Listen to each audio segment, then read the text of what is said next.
All right, so today I'd like to talk to you about why I think all teachers should share. And this is going to highlight basically my journey from complete skeptic to complete advocate. So when I first started off in education, I was not ready to share anything. If you know anything about me, here's some information, but the most important thing that you should know is that I teach the sweetest kids in the entire city of Denver. I enjoy working with them every day, and they are by all means my very pride and joy, and I just love watching them grow and learn. But I'll have to admit, sharing is very, very scary. In the world of LinkedIn, Google+, Gmail, Flickr, Twitter, there's so many ways for us to be incredibly vulnerable. And once I had this viewpoint, I mean, if you Google me, this is me. It is only me that shows up. There is nothing scarier than having your first and last name be directly tied to everything that comes up on a Google search. And so when I knew this about myself and about my name, I decided I was not going to share anything. All privacy settings would be up. I wouldn't share pictures. My Facebook, I shut it down. I was not ready to have anything available for the public to see. I did not want to put something out there and then have it come back and bite me later. But about a year ago at Inedco, I had a very interesting conversation with Ben Welkoff. And without any sort of hesitation, he told me, well, I think you should share. You have great ideas. I think people would want to listen to them, and I don't understand why you would not want to share that. So I started off with Project Cam Opener. And the thing to know about Project Cam Opener, it's a great place for teachers to share their practice and a very safe community. You're sharing videos, you're having great conversations, and all of this is going to be housed in this Google Plus community. So I was actually able to collaborate with other teachers, see their classroom, get ideas, and more importantly, inspiration for myself. Because I think we oftentimes miss those connections that would inspire the next great part of our teaching. So this was a great place for me to start. And then I moved over to Breakfast Club 5:30. It's a Twitter Spark chat. So for 15 minutes every morning, we got together and we talked about one question related to education.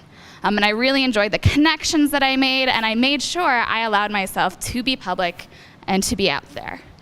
Through my graduate coursework with the University of Colorado, Denver, I started a classroom blog and I started a personal blog. And let me tell you, that is really scary as a math teacher when you might not feel as comfortable with writing. But again, I wanted to make sure I put myself out there and I shared my ideas. Now, at the 100K in 10 conference was the first place that I heard from Dr. Chris Emden this message. And he talked about how incredibly important it is for teachers to share their classroom and to share their practice. And he was the first one that pointed out that if we don't talk about what's going on in our classroom, then we don't get to engage in that conversation. We don't get to shape the way that educational policy is made. And this really got me thinking.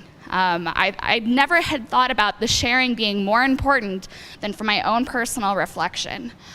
There's often this really horrible narrative, and we even share it at educational conferences. We as teachers are just as guilty. It's this narrative of the boring teacher that's old and stuck in their ways, and they lecture. And the kids fall asleep. And personally, I am not comfortable with this narrative as an accurate representation of the teaching profession. When I go and I talk with other teachers, I'm hearing about the wonderful things going on in their classrooms. I'm hearing about the innovation. I'm hearing about how much they are inspiring their students.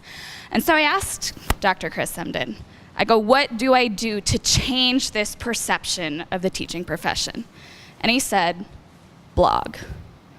Now, you would think this might have been the only place I heard this message, but it was strange. This spring, this message kept on coming up over and over again. I heard it at the Digital Educator Personalized Learning Academy with Denver Public Schools. There was a teacher who started the hashtag I wish my teacher knew. They talked about how important it was to share the stories of your students, make sure that their voices are heard. I heard it again from Jonathan Mooney at Inedco. He talked about how important it was for teachers to really raise their voices in a time where educational policy is really changing faster than ever. In the age of Common Core standards, it's really important that we are able to share what is actually going on in our classrooms. We need to open up that dialogue. We need to make this a two-way conversation that involves us. And so it's no secret that we are really at a pivotal point. There are a lot of different policies that are being shaped at this point, and a lot of them in the past have been done without our voices as teachers. And so I come with this call to action to share. Get involved on Twitter, write a blog, share everything with your friends on Facebook, and make sure they know exactly what teaching is really like, because that is the only way that we can start changing the conversation around education for ourselves, for the profession, but most importantly, for our students. Thank you.